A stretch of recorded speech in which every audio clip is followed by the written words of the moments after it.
আপনারা জানেন প্লাস্টিক ব্যাংকে মার্জার করে 221 কোটি শেয়ারের বিনিয়োগকারী আজকে আমরা বিবেচনা করে তারপর মার্চ করবেন।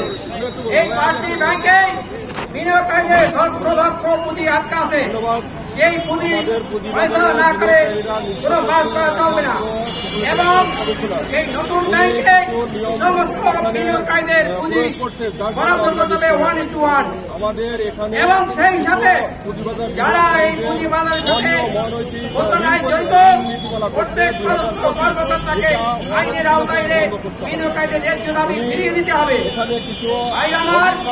আপনারা জানেন প্রিয় সাংবাদিক ভাইরা, আপনারা পারেন অন্যায়ের বিরুদ্ধে দাবি আপনারা দেশের কাছে, জনগণের কাছে এবং সরকারের কাছে উঠিয়ে তুলতে পারবেন।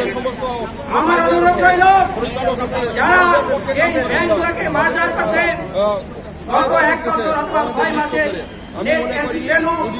গুরুত্ব দিয়ে প্রত্যেকটা বিনিয়োগকারী টাকা তাদের পোর্টফোলিওতে ফেরত দিতে হবে।